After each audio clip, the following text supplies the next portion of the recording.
Hi, this is Margaret Maloney, and welcome to the Death Dhamma podcast. Together we will consider life, death, and impermanence. Because in between birth and death, we lose things. Not just our glasses and our keys. We lose identities, relationships, ideas, and more. But what we can gain right now is facing this together, and we will gain freedom, peace, and progress on our path. Hi, everyone. Today, I am excited to share with you that we are going to talk with, or I'm going to talk with, and you will be listening later, to Jim Ringel, who is a very successful author who has written about someone who solves crime.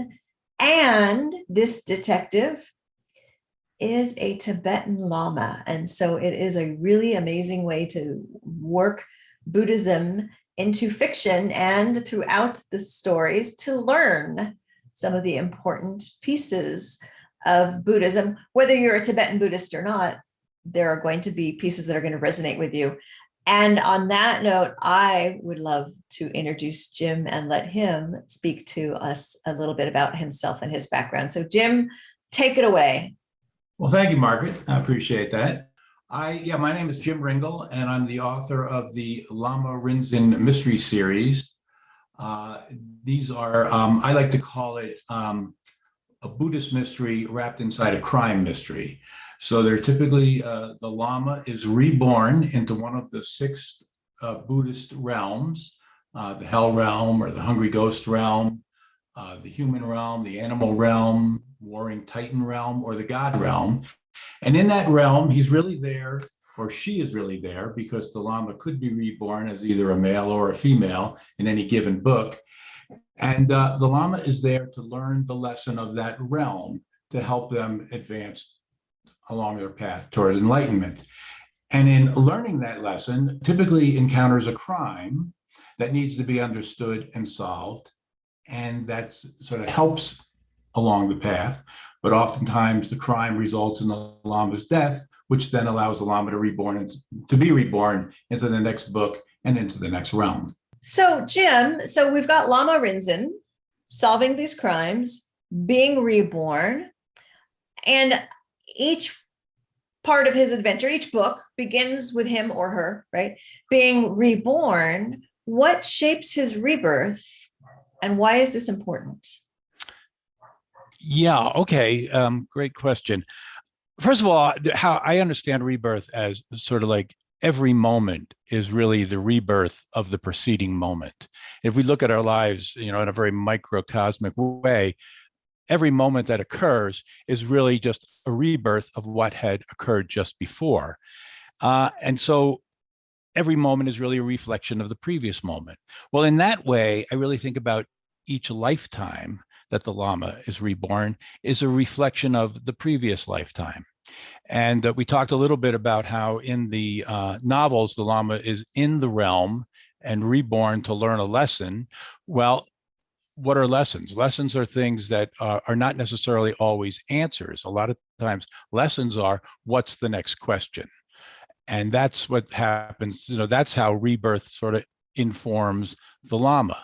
He's been through a previous life, or she's been through a previous life, and has encountered this mystery, and then understood that mystery, but not in a rational way, in an experiential way that then leads to what's the next question, what into the next realm that needs to go on. So the way I see it is that really the Lama's rebirths are all a continuation of what's the question that he needs to know or she needs to know in this particular lifetime in order to move on. I've noticed something. So everyone, I'm currently reading 49 Buddhas, which I highly recommend. And I notice that in some scenes, if you will, and in this version, he is a man. So I'm saying he, that when he arrives at a scene or someplace new, that he has this inner dialogue that is kind of like, what to notice here? What should I be noticing here? And it's almost like he's asking and reminding himself that. And that seems like that is reflective of what you were just saying. Is that fair for me to say it that way? That is fair. That is fair. And it's also because I'm really trying to do sort of a riff or a takeoff on detective fiction. It's also what really happens in a lot of classic detective fiction. Like you think of the Raymond Chandler novels, and the detective will show up on the scene and start observing things that are on the scene and making sort of a mental list.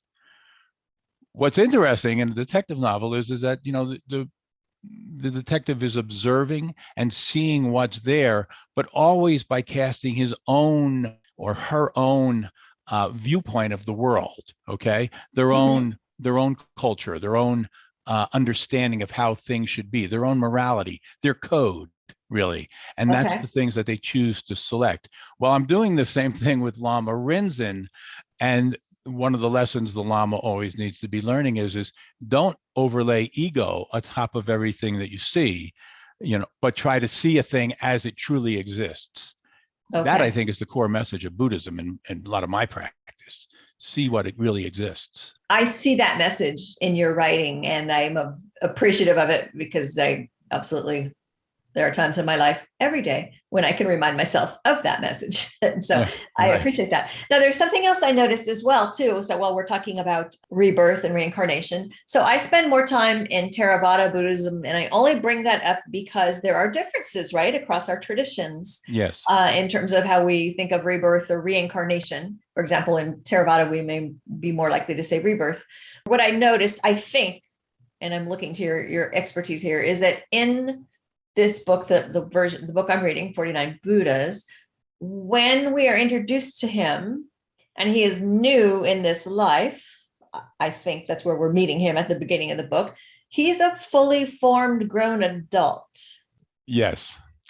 So that's a little cheat I have to pull, because technically there's a big understanding of what rebirth could be. Okay. And I'm sort of going with this, what I've read in a lot of Tibetan takes on rebirth, and that beings are reborn as beings, entities are reborn as entities, and a lot of times humans are reborn as humans. That's not necessarily a rule or necessarily the way it works, so I'm using that. The thing is I can't really use that where he's reborn as a baby and then have him grow up and get to this age where the novel starts. So it's just one of those licenses I took where, okay, he's reborn in this magical sort of time travel way. Yes. He's fully what age he is when he shows up, and it just begins from there. And then he drops into this situation. And I like that. I like that device. And it makes sense, because otherwise, the first few chapters of all your books would be, the formative years. And that's not the point of the story, right? That's not the point of the story. Right. And I like that. So he's kind of dropping in. And something that occurred to me with that is that in a way is reaffirming impermanence. And I'll say, bringing it into the reincarnation rebirth discussion, because I guess in one not, I haven't read all your novels yet, but in one it ends and then he comes back in the next one. And he's coming back, and it's kind of like, I picture him kind of like dusting himself off and looking around and going, okay, where am I now? What is this now? Everything has changed, although he's carrying some things with him, right? The quest for the Dorje, everything has changed. Yes, exactly. And that's I love your point on that, because that is what I'm trying to do. He walks into an environment, or he is reborn into an environment. And in the second book, she is reborn into an environment that is unfamiliar. And as a detective walks into a crime scene that is unfamiliar, and yet you can't start applying all the things you've learned from other crime scenes that you've been to onto this particular one, because you might not be seeing it as it is. Well, the Lama being reborn into a brand new world, one that he or she is not familiar with, is that same challenge. And it goes to your point of what you're talking about with impermanence. But let me kind of go around to it this way. When you have that kind of mind where you walk in questioning everything, when you aren't seeing it as how you presuppose you should see it, when you're not trying to take the thing you're looking at or the thing you're listening to and put it into a box that you've already memorized. Oh, okay, I've seen this thing before. Let me put it into this box and then understand that within the confines of that box. It's more like that's the open mind that we're looking for. And it's always changing. It's impermanent, because the situation that you're reborn into, it's new. And every moment is a new moment. You know, as we were saying earlier, every rebirth is a new birth. And at the same time, you know, I think what makes it new is that we don't understand rebirth rationally. It can't really be explained, you know, logically in your mind. Here's the way it works. You're reborn as a baby. Or, you know, Thich Nhat Hanh talks about rebirth in a much broader way. You know, we're an energy flow, and we're reborn as an energy.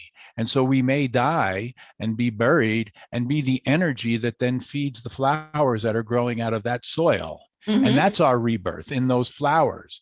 And then, you know, a bee comes along and takes some pollen out of that flowers. And then we are now that bee, you know, now we're part of the hive. Right. And we're not this entity. We're not this like one thing, because we're really not one thing. We're an energy flow. So I think it kind of opens up to that mystery too. I like that. Yeah, I like that. And do you think some of this is what our Zen friends, others too, but some of what you're alluding to could be what our Zen friends might call beginner's mind, coming to something with beginner's mind? Exactly. Okay. Right. And beginner's mind being that mind that is completely open. Yeah. And I think that's such a good reminder as well, too, because I read that, and as I read some of the scenes, and I'm like, okay, now he's trying to figure out this, and he's trying to figure out, why does this person know him? And, you know, why? And there's another part of the storyline that you have in there that I really appreciate, which is the cruel way in which immigrants from Tibet are being treated, which is unfortunate, but I think it's an important part of the storyline. And, you know, and he's coming to terms with, like, why are we being treated this way? And why do these people attack us? And in a traditional way of thinking, you know, or in a maybe more Western way of thinking, you know, we take this very dualist approach to you know, there's me, and then there's the things that are outside of me. And I have to interpret those things that are outside of me in a way that makes sense to me. But there's always this barrier, you know. And what I was trying to do with the Tibetan community that exists is, you know, use that as sort of like a motif for, this is the way we perceive the other. You know, the other could be any other, you know, it could be, you know, what we think about farming if we're not a farmer. You know, it could be anything other, you know, and that's what I'm trying to do with that community.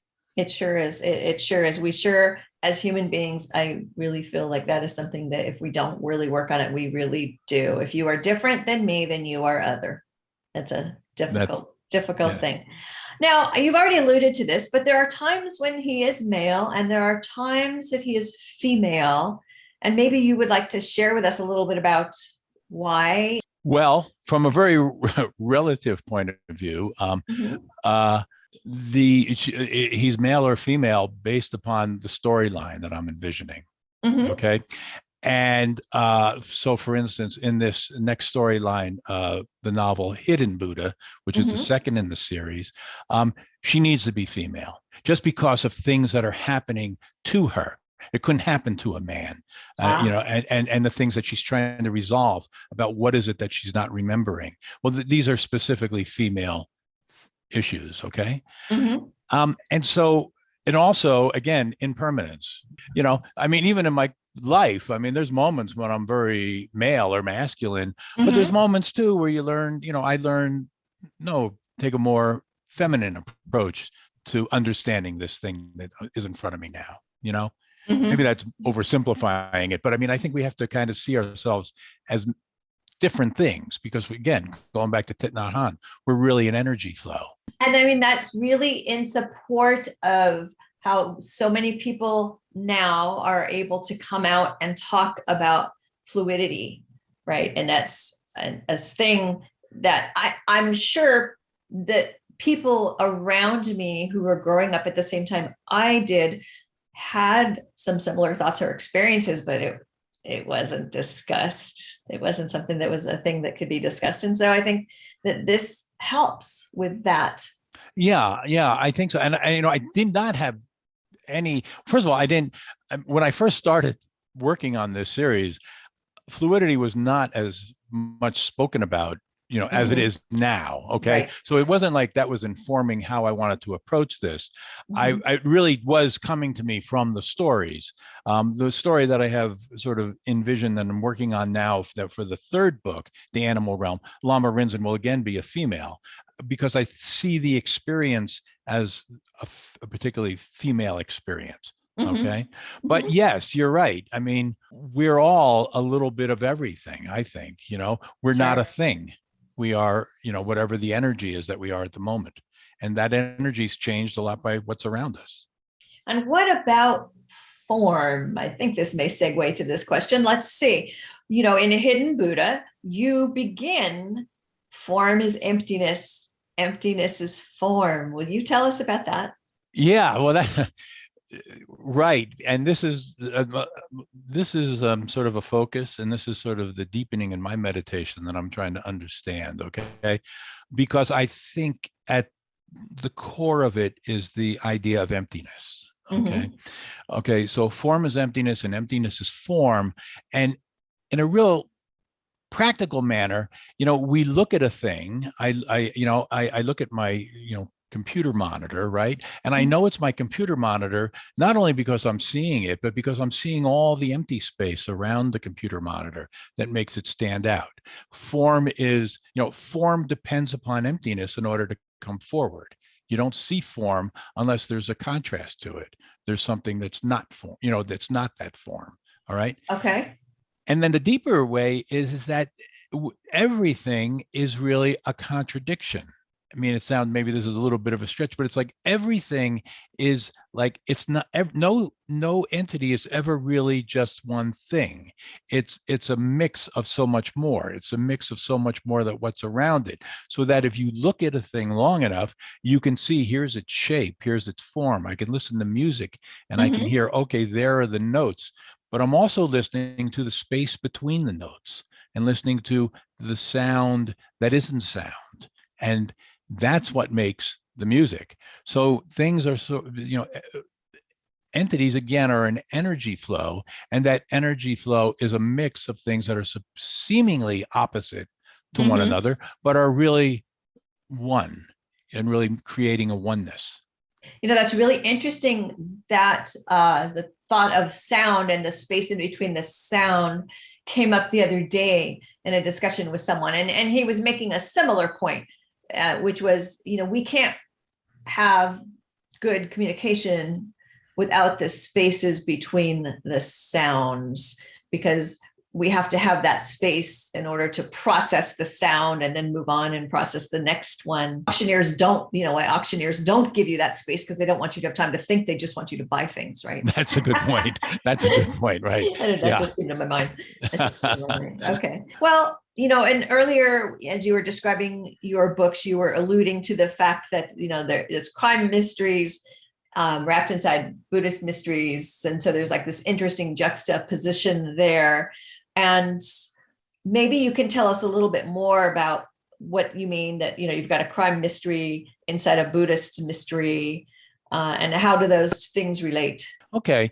So Lama Rinzen is reborn into a practical world. And I mean, it's really that world that lends to the story or creates the story. Okay. And that world is always a mystery, because like we were talking about earlier, he or she is reborn into a world that is completely unfamiliar.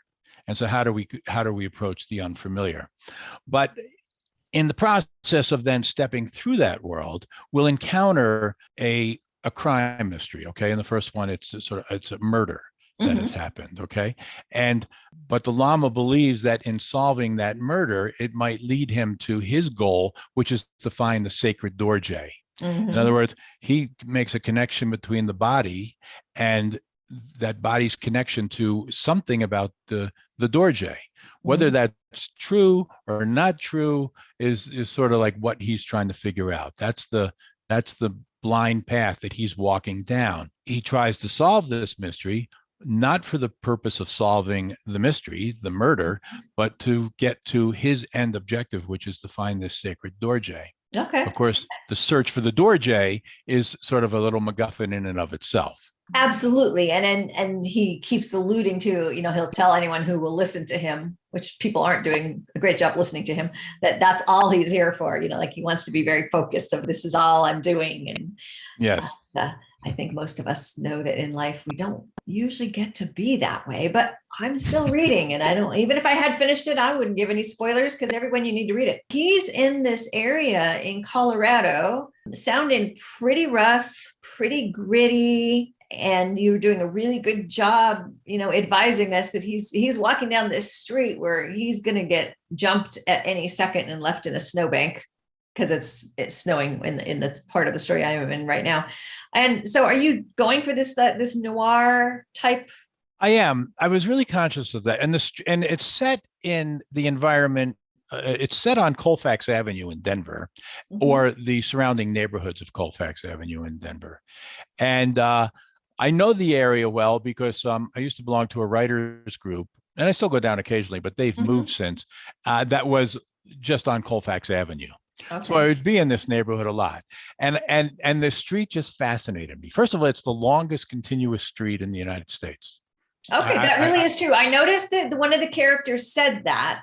And then I noticed, as I recall, one of the characters who said that was someone who immigrated. So I didn't know if that was just, alluding to the fact that we have these giant long streets, or if that was in fact, so that is really how it is. That's very interesting. Yeah, I think that's, and the other thing about Colfax Avenue is that it's a total mix, meaning that there's high-end, nice restaurants, and there's little dive bars. Okay. There is the Catholic Cathedral, and right down the street is a strip club porno parlor.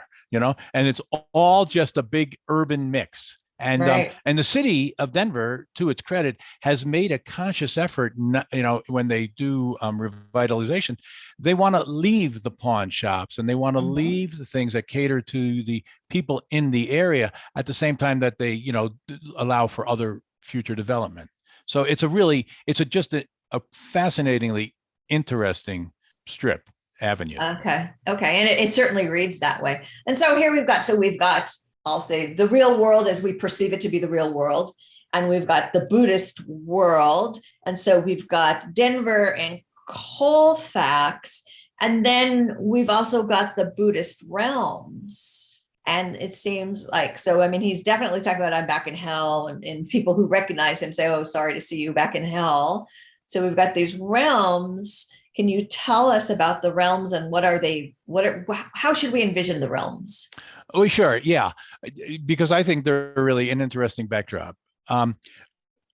So each of the realms really stands for or is about a different lesson. Okay. And I'll talk about it in a real gross way because I kind of then try to dig into it, how to make that lesson a little deeper. But the hell realm is really a realm of dealing with your own anger and your own frustration and ignorance of what's around you. Fear is really the thing that most represents the hell realm. You're existing in fear and lashing out. All right. I didn't try to make this too much about just an angry individual. So I was just trying to make it like the things that he could not understand that were happening around him. The hungry ghost realm is more of realm of need and want. Okay. I'm not full. I'm not respected enough. I'm not seen as who I am. I need more, The animal realm is a realm of survival, instinct. I need, my existence, my continuous existence is what's most important. The human realm then is where, those first three are really kind of considered the lower realms. And then we go into the human realm, which is the first of the higher realms. And that's passion. Passion is the thing that guides me. Love, hate, the contradiction of these things, that is really my guiding principle. And then there's the warring Titan realm, which is really ruled by jealousy. Okay. And then the God realm, which is the realm of, I live in such an existence that it's very hard for me to relate to anybody else. And so I make judgments that are completely disassociated from anyone else or anything else around me. I feel like we have a little blend with that with the human realm sometimes. I'm sorry. Yes. Well, true. And it's really like strict, okay, this is what it is. And, it's not really like one lifetime is about one realm. in the way you read about it. I mean, we could exist or experience all 6 realms in a given day. You know what I mean? And that these are the things I do. Unfortunately, yes, I do know what you mean. You're right, right. So there's just kind of like a mythological approach that I'm trying to take, and that's where I'm really trying to mix. I am taking a noir approach, kind of gritty, but I'm also trying to make it a little magical realism. Magical realism be where a world that's kind of set, or a story that's set in a real world, but then mixed with things that are going on in that real world that aren't really very realistic, but they are part of the magic of everyday living if you pay attention to them. Oh, absolutely. Well, obviously you spend a lot of time with this and you studied it, and so it just makes me curious, like, when did you first get interested in Buddhism? Early on. So I grew up Catholic, and my Catholic experience was actually, I have to say, a very positive experience. It was very mind expanding. I studied with Benedictine monks and then Franciscan friars, and they were very much all about, questioning and learning and expanding. And it was in those high school, college years that I first started reading Thomas Merton, who was a Trappist monk, but he was very influenced and very much into Buddhism, and looked at different ways that Buddhism related to Catholicism and Catholicism to Buddhism. And really what the common denominator is they're spiritual paths. And if you just look at it as a spiritual path and not, the institutions around either one, you really see there is a commonality there. Very different though, too. I'm not trying to say one is the other. And then, so that's when I first got interested, but I was pretty devout Catholic for a long time. And then I moved here to Boulder, Colorado, and this is about 30 years ago. And I started going to sitting meditations with small groups and then larger groups here. And there's a pretty active Buddhist community. And that's how I started studying Buddhism. And that's how I really kind of moved into it. I'm just curious, when you wrote your first book, were you at all nervous for any of your Buddhist teachers to know about it or see it or read it? No, because I think it's a path where it leads to open mind. Yes, definitely. And not everything is exact. It's, so it's not dogma. Buddhism is not a very dogmatic belief system. It's not like, oh, you have to think this or you're violating the rules kind of thing. So no, I wasn't. And the number of them came back and said that they enjoyed it. That's beautiful. That is so great. I'm in the process now of publishing the second book, which is turning into a longer process than what I thought. I thought I was going to have Hidden Buddha out in September, but just the way it's kind of backed up a little bit, it's probably going to be more like February that I'm going to have that out. But that book is Hidden Buddha, Lama Rinzen in the Hungry Ghost Realm. It takes place in a haunted hospital on the eastern plains of Colorado. Ooh, that sounds really interesting. Thank you so much. That's beautiful. It's lovely to meet you. And I truly am really enjoying 49 Buddhists. And I'm looking forward to Hidden Buddha also. And thanks a lot for your time and take care. All right. Thanks, Margaret. Thanks. You take care. Bye-bye. Bye. You've been listening to the Death Dhamma podcast with your host, Margaret Maloney. Thank you so much for being here. Come find me on margaretmaloney.com, MargaretMeloni.com. And until we meet again, may you be well, may you be happy, may you be at ease, and may you be free from suffering. Bye for now.